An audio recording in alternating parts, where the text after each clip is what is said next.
Atos, capítulo 9, eu vou ler na NVI, Nova Versão Internacional. Diz assim: enquanto isso, Saulo ainda respirava ameaças de morte contra os discípulos do Senhor. Pense alguém que está ameaçando de morte Pedro, Lucas, João e os outros discípulos. Era o Saulo.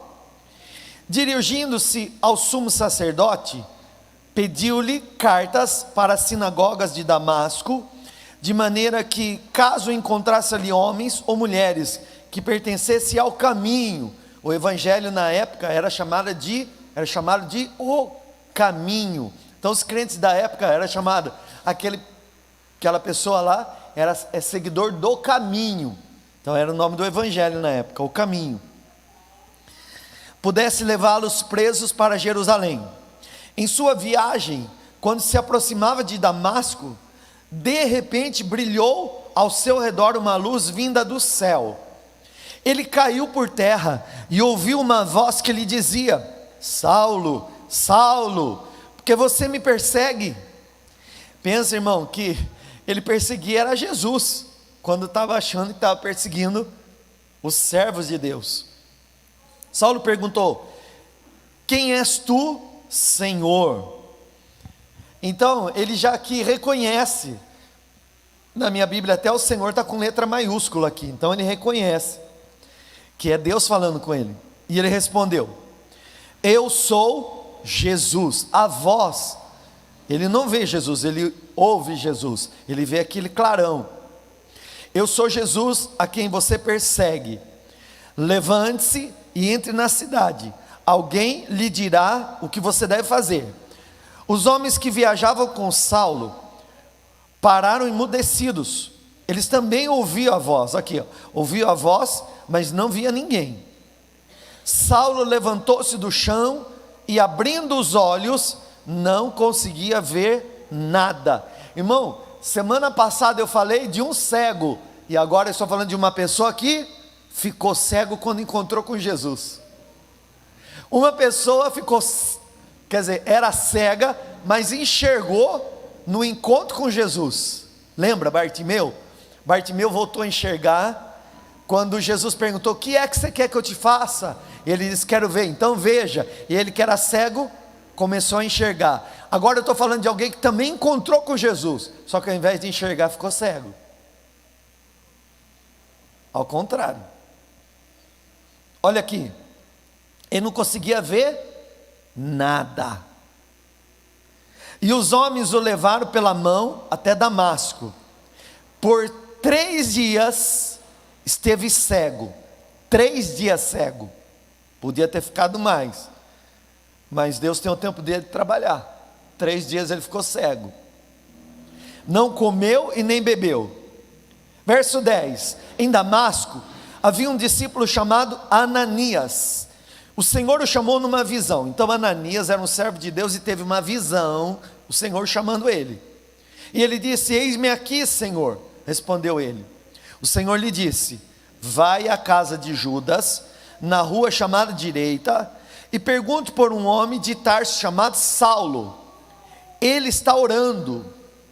Numa visão, viu um homem chamado Ananias chegar, impor-lhe as mãos para que voltasse a ver. Então olha para mim. Lembra que eu te ensinei e tenho te ensinado nos últimos cultos? A fé enxerga o que os olhos ainda não viram.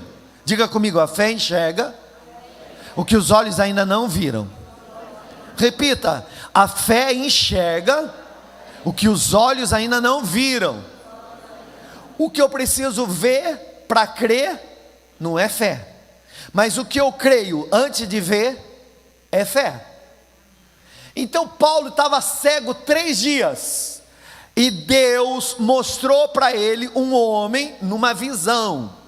Ele estava orando, e dentro do espírito dele, ele teve uma visão.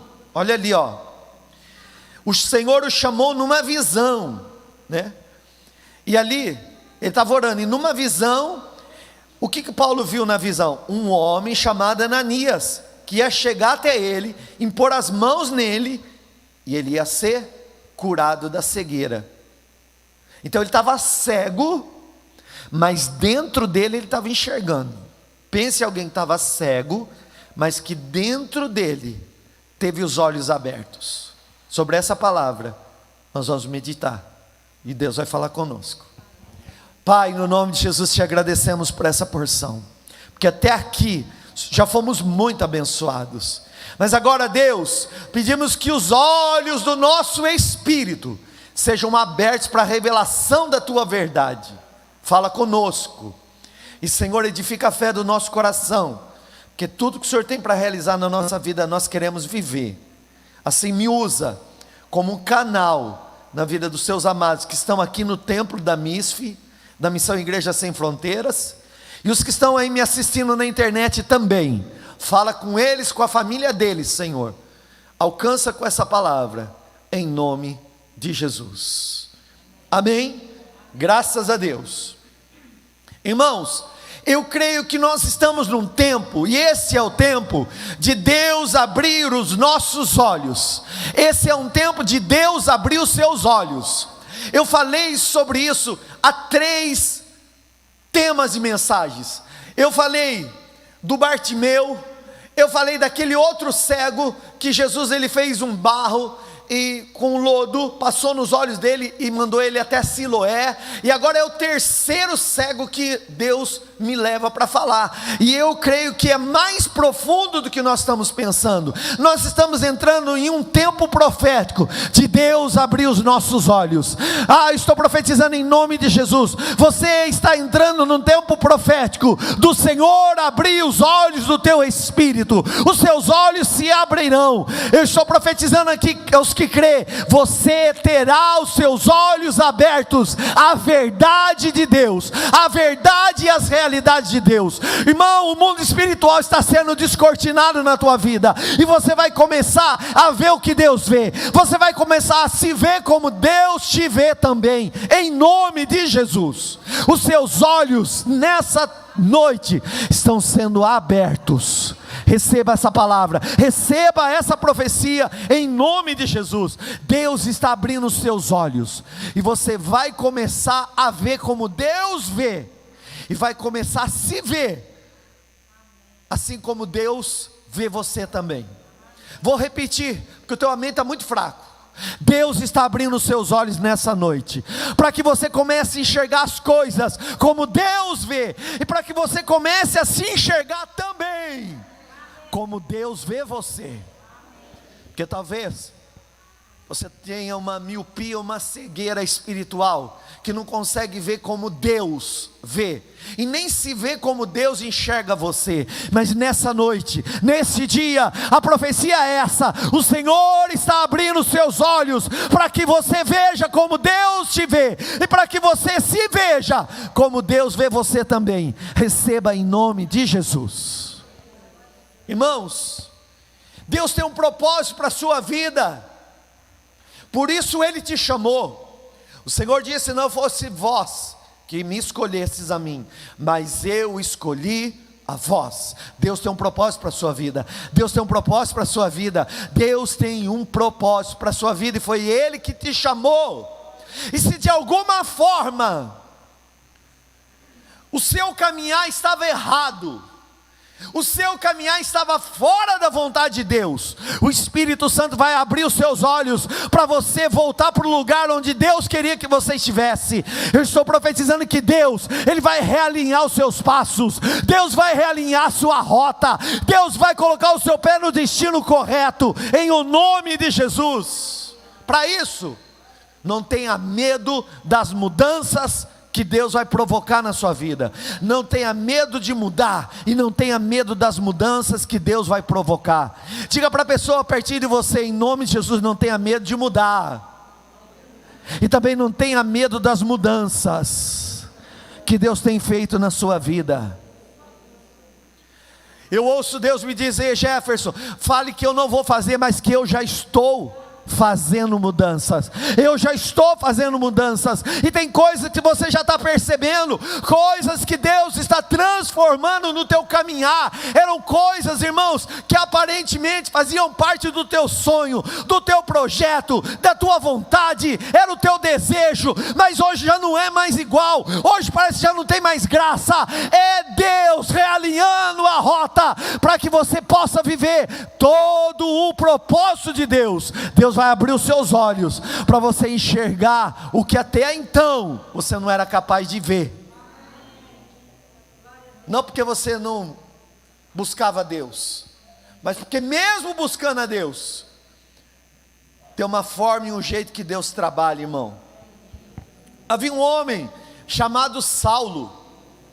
Querido, Saulo era um homem religioso. Pensa que ele era extremamente dedicado ao judaísmo. Eu não sei se você sabe, judaísmo é uma religião. Assim como nós falamos do catolicismo, espiritismo, cristianismo, judaísmo é uma religião. E dentro daquela religião existiam normas, regras, mandamentos e leis que você vai encontrar no Antigo Testamento. E ele não era só apenas um judeu, não, ele era um guardador da lei, ele era um seguidor da lei. Você vai ver na Bíblia que ele foi ensinado por uma das escolas mais famosas de teologia da época, a escola de Gamaliel. Ele cresceu aprendendo a Bíblia. A criança, até não passar pelo bar mitzvah em Israel, o judeu, até ele não passar pelo bar mitzvah, ele é ensinado para a Bíblia, mas ele não pode ler a Bíblia. Mas quando ele passa no bar mitzvah, que acontece aos 13, 14 anos de idade, aí ele pode ler a Torá, ele pode ler a lei de Deus. Então esse homem, ele cresceu sendo evangelizado, ele cresceu sendo discipulado. Aos 13, 14 anos ele passou pelo procedimento, pelo processo também, que ele pôde ler a Torá. É provável que ele tenha sido circuncidado, porque ele fala da circuncisão. A Bíblia chama ele, irmão, de um homem que, dos judeus, ele era da classe chamada fariseus. E fariseu, irmão, era aquele que vivia a religião, e vivia só a religião, era guardador da lei. E como guardador da lei, agora ele se tornou perseguidor do caminho, e de pessoas que andavam no caminho, porque ele julgava que o certo era o que ele acreditava. Era alguém que estava cego na sua verdade. Tem gente que é cego na sua própria verdade. Você já viu gente teimoso? Difícil conviver com gente teimoso, porque gente teimosa é assim. Gente teimosa é difícil de lidar. Ela se acha certa naquilo que às vezes ela está errada, mas porque é teimoso. E aí, o teimoso tem que bater a cabeça para aprender, acaba aprendendo com o erro. Ele era tão certo na verdade que ele cria, que ele achava que Jesus era falso profeta, e que o evangelho de Jesus Cristo era uma farsa e uma mentira.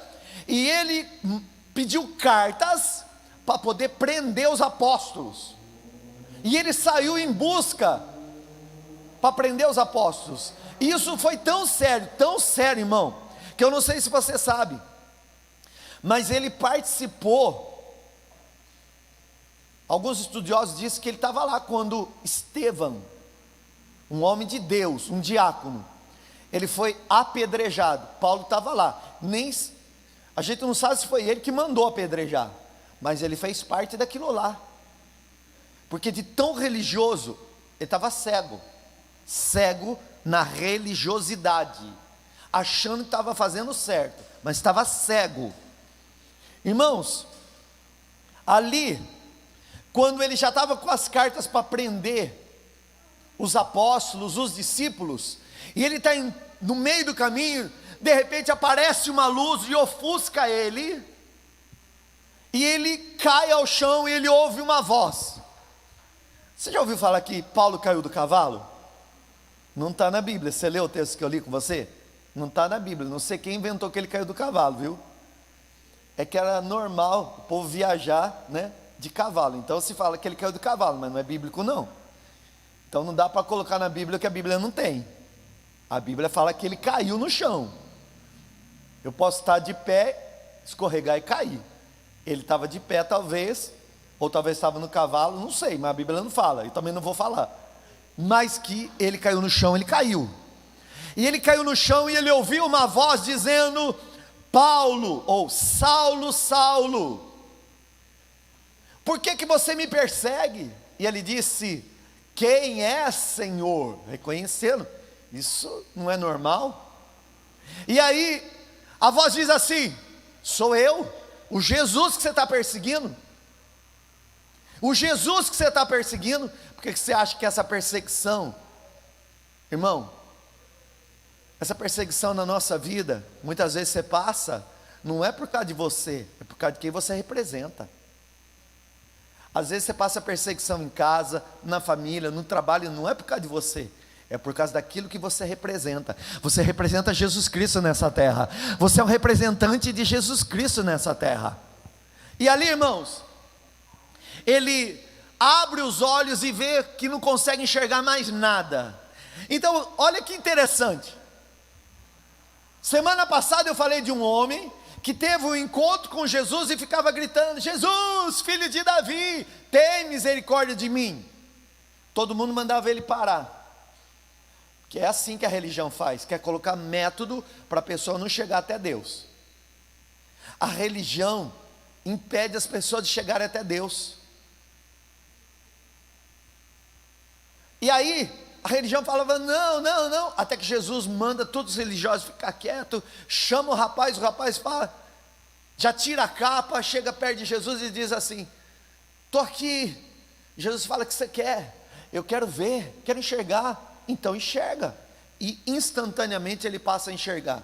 No encontro com Jesus, aquele irmão começou a enxergar. Só que agora Paulo, ele vai ter um encontro com Jesus, com o Espírito de Jesus Cristo. Só que ao invés de enxergar, ele fica cego. Você sabe por quê? E sabe o que isso fala no mundo espiritual? Sabe o que isso fala para mim e para você?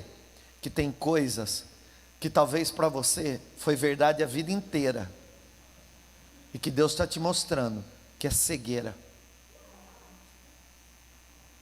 Que tem coisas que você achou que era do seu jeito a vida inteira, e que Deus está mostrando que não é bem assim. E que Deus tem um jeito dele. Se precisar, ele abre o olho. Se precisar, ele vai cegar você daquela mentira que você aprendeu. Aí ele fica cego, irmão. Ele fica cego. E aí ele vai orar. E durante 3 dias de oração, ele tem uma visão. Só que aí, sem enxergar, ele enxerga dentro dele. E ele vê quando um homem chamado Ananias chega até ele, ora por ele, e aí ele é curado da cegueira dele. Porque daí ele vai de fato reconhecer quem é Jesus Cristo. Irmãos, Paulo, ele teve um encontro com Jesus, e todo o encontro com Jesus vai levar você em 3 processos. Todo encontro com Jesus vai levar você em 3 processos. Transformação é o primeiro. Eu vou ensinar mais sobre isso semana que vem.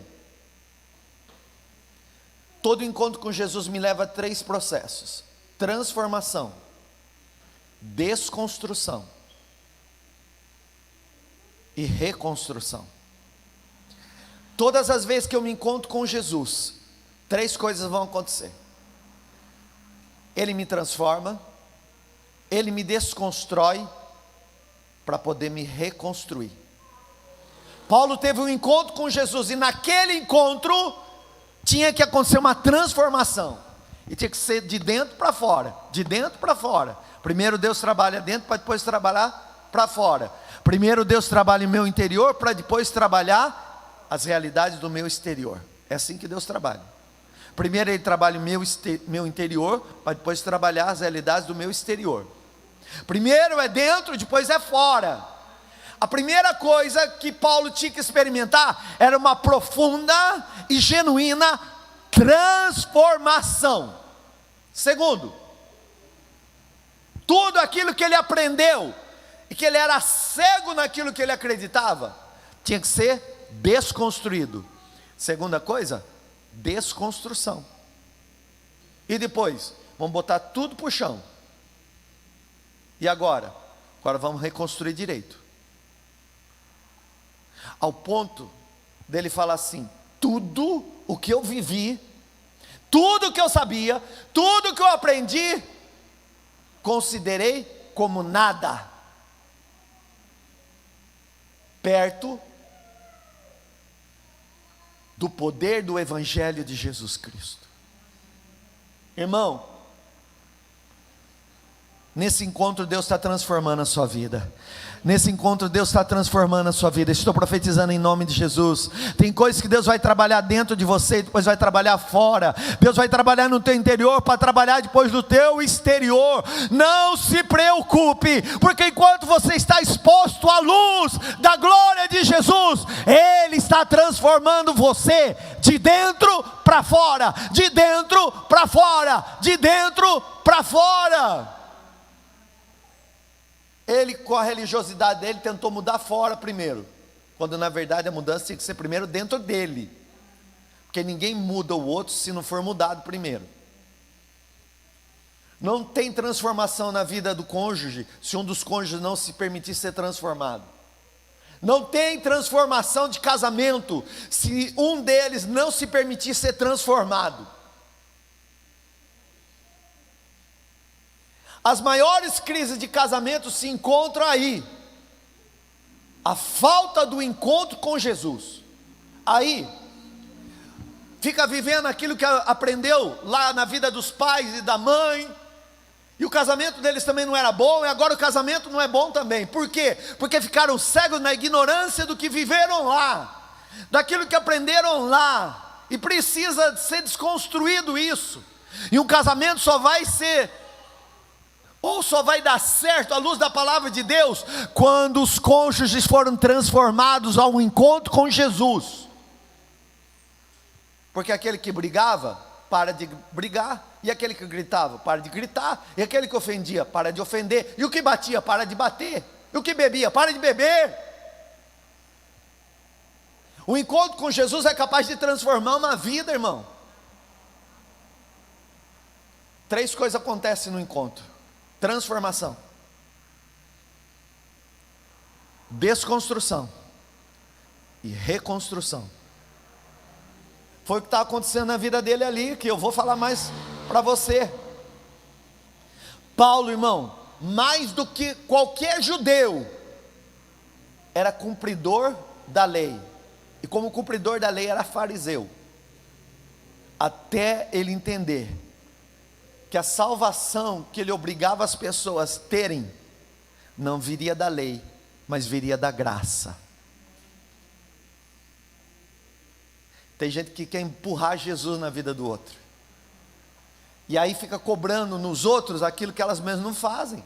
Você já viu gente assim? É crente chato, que não faz, e manda o outro fazer. Seu problema é que você não ora. Aí você pergunta para a pessoa: mas você ora? Também não. Seu problema é que você não lê a Bíblia. Você tem que ler a Bíblia. Mas você lê a Bíblia? Também não. Então, irmão, é fariseu isso. É que quer fazer os outros cumprir a lei, mas ela mesmo não cumpre. Paulo era assim, queria fazer que os outros cumprissem a lei de Deus, quando na verdade ele entendeu que a salvação não estava no cumprimento da lei. A salvação já havia sido cumprida em Cristo Jesus. E aí, irmão, já maduro, apóstolo de Jesus, quando Deus já havia transformado, desconstruído a religião dele e a religiosidade, e agora já tinha construído bastante, ele vai declarar em Efésios 2:8: porque pela graça sois salvos, por meio da fé. Isso não vem de vós, é dom de Deus. Esse é o final.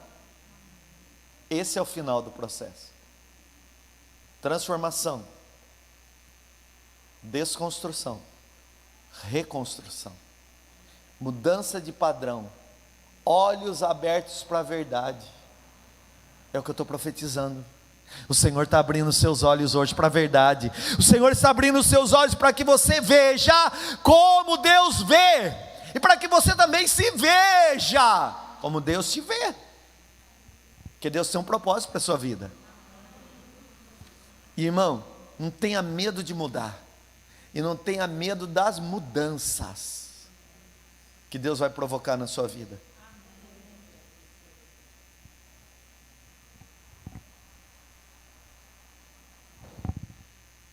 A minha irmã, pastora Silmar, uma vez, numa igreja que ela pastoreou fora da cidade, com meu cunhado, pastor Antônio Carlos, levou minha mãe e meu pai. Meu pai estava começando. E aí, irmão, você sabe, eu não sei se você sabe, mas novo convertido é uma benção. Ele está cheio do fogo, mas está desconstruindo, né? Está reaprendendo. E não tem problema nenhum. Isso é maravilhoso. A minha irmã pregou quando Deus pega e quebra o vaso. E ela disse: deixa Deus quebrar o vaso. Que o Deus que quebra o vaso, Ele reconstrói, faz vaso novo. Era a pregação. Sabe o que meu pai entendeu? Que o vaso de flor que ele tinha dado para minha irmã não gostou, e agora estava mandando minha mãe quebrar.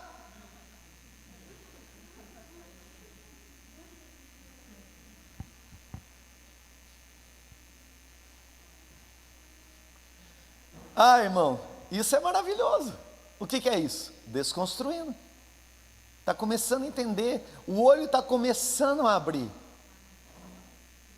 Então não tenha medo de mudar, e não tenha medo das mudanças.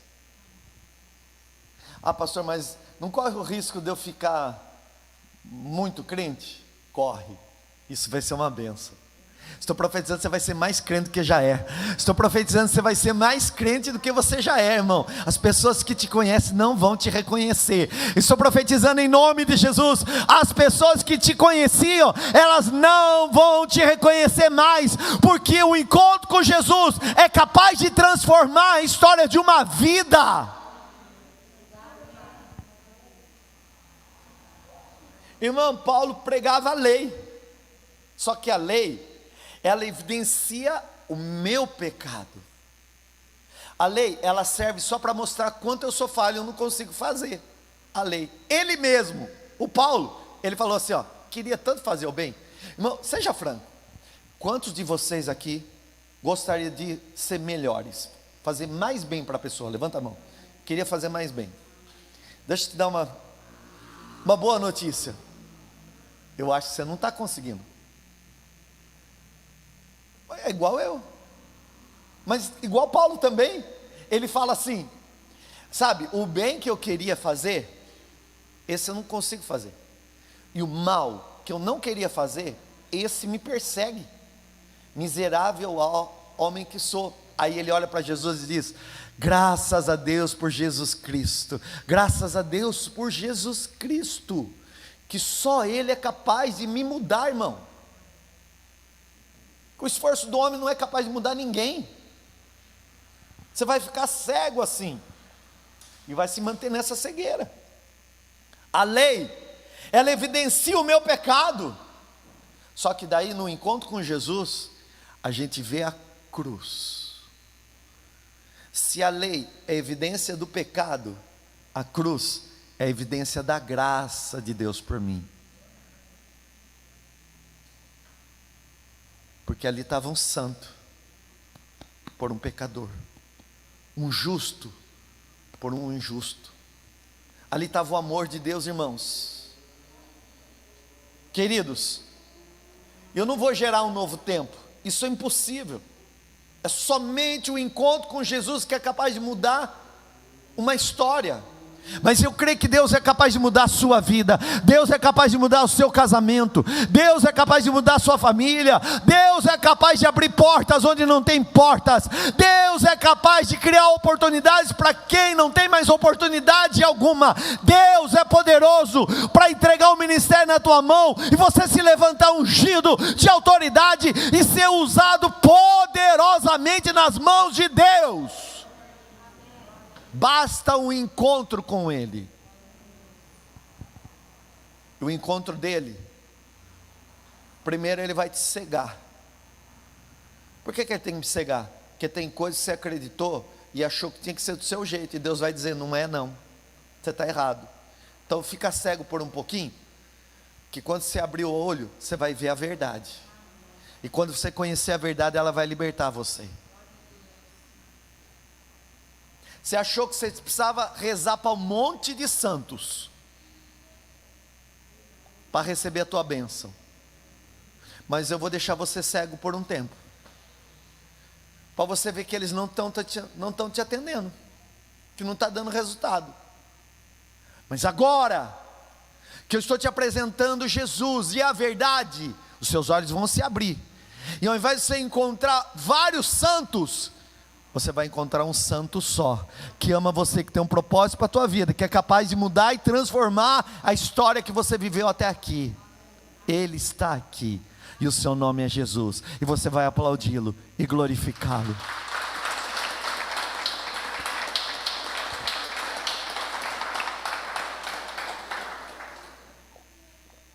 Quando a gente foi para Jesus, irmão, foi uma transformação. Primeiro a transformação interna, depois Deus começa a mudar as coisas em volta. Eu vou dar um testemunho para você.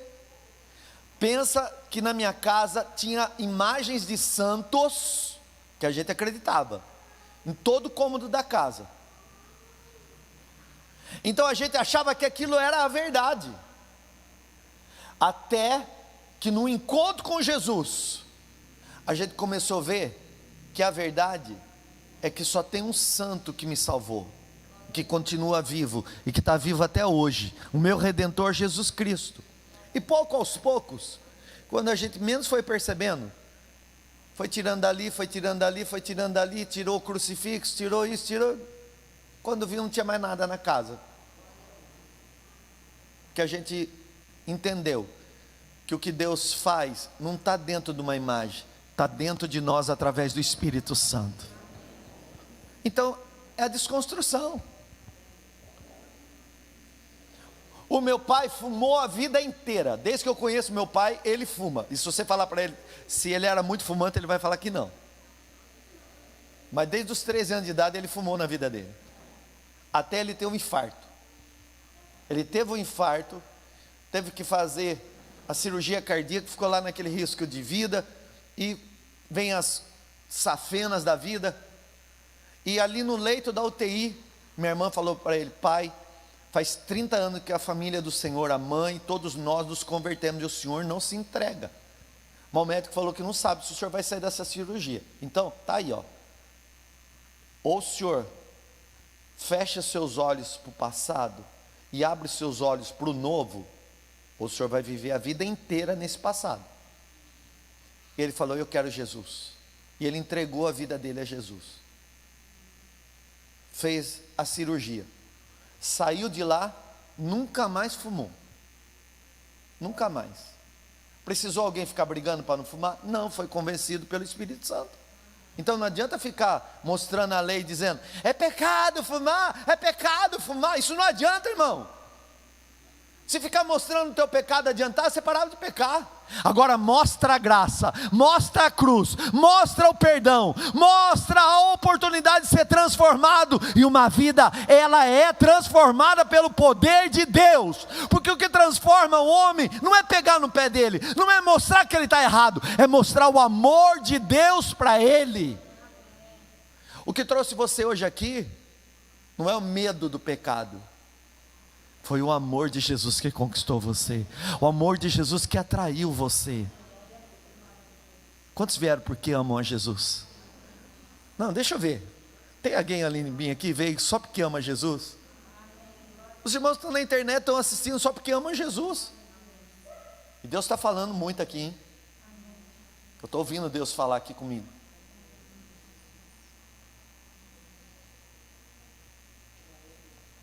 Querido, só se vive um tempo novo na vida depois do encontro com Jesus.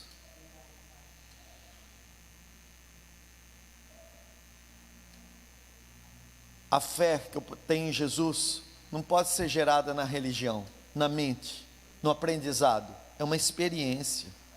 Ela é gerada no meu interior pelo Espírito Santo. Começa de dentro para fora. Tem até uma música, né? De dentro para fora, de dentro para fora, transforma o meu ser. De dentro para fora, de dentro para fora, transforme o meu ser. Então vem, com teu poder vem. É assim, irmão. Não dá para seguir normas religiosas. É o encontro com Jesus que transforma, que desconstrói e que reconstrói. Irmão, Jesus está aqui e tem luz sobre a sua vida hoje, a luz da glória de Deus. Enquanto Deus está curando o teu interior aí, Ele está transformando o teu exterior. Enquanto você está aqui, recebendo luz da glória de Deus, Deus está trabalhando lá na tua casa. Fala para o irmão seu, que ele precisa ouvir isso. Enquanto você veio aqui, o anjo do Senhor está trabalhando lá na tua família, em tudo que diz respeito à sua vida. Porque enquanto Deus trabalha em você, Deus também começa a trabalhar ao redor de você. Fala amém.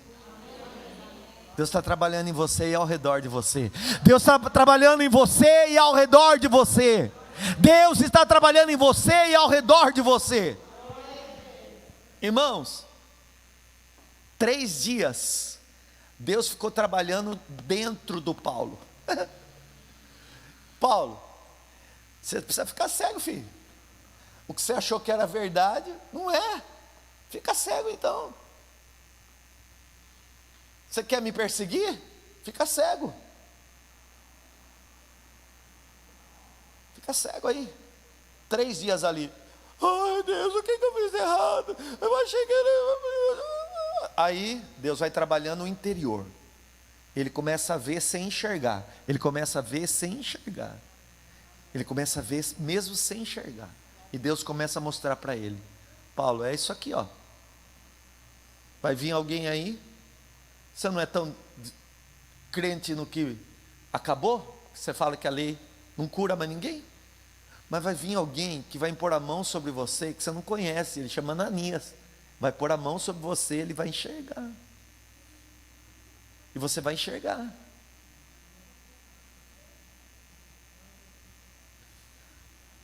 É assim, irmão. É Deus trabalhando no interior do Paulo, para depois trabalhar no exterior. Ó, primeiro é o coração, e depois é fora. Primeiro é aqui dentro, e depois ele ia enxergar o exterior. Primeiro é dentro. É o que Deus está fazendo hoje.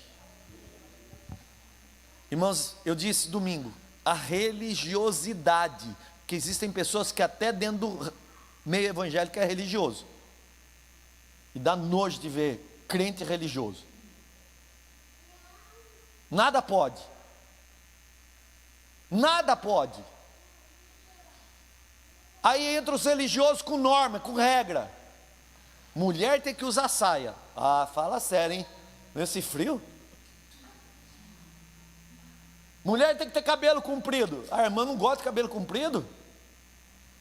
Aí não lê a Bíblia, não sabe porque Paulo falou que o véu era o cabelo e representava o cabelo, mas não sabe a cultura, que daquela época lá, quem tinha cabelo curto, naquela época, naquela região, é porque era adoradora de uma deusa. Então as mulheres raspavam o cabelo por causa disso. Por isso que ele manda deixar o cabelo comprido. Aí não conhece a Bíblia.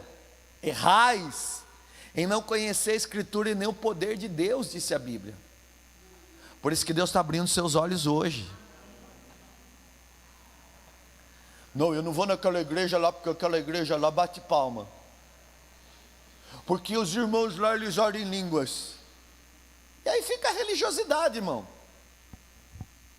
E dentro do contexto evangélico tem muito religioso. Agora o pastor Jefferson saiu daquela igreja lá, não vou lá. Porque saiu de lá, não presta mais.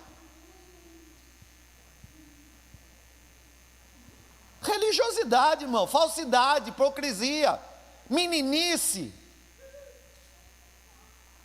O que Deus me usava lá, continua me usando agora e ainda mais, porque eu tenho orado para Deus me usar ainda mais na sua vida.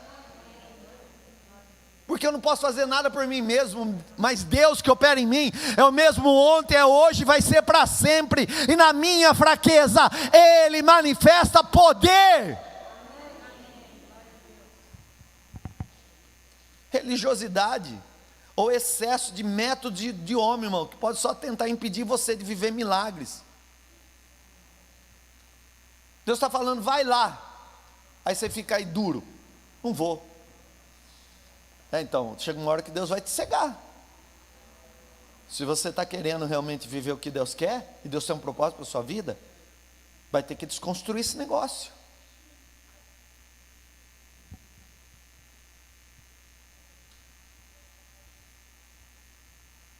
Tem de tudo, irmão. Esse dia eu vi aqui, a pastora mostrou para mim, uma senhora falando aí, na rede social, que umas barbaridades, que pastor não pode usar barba.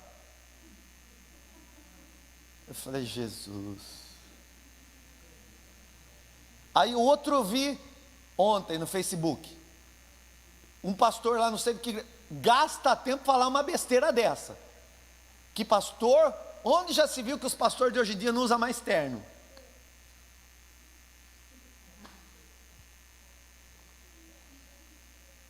Já falei para minha esposa, o dia que eu morrer, me crema.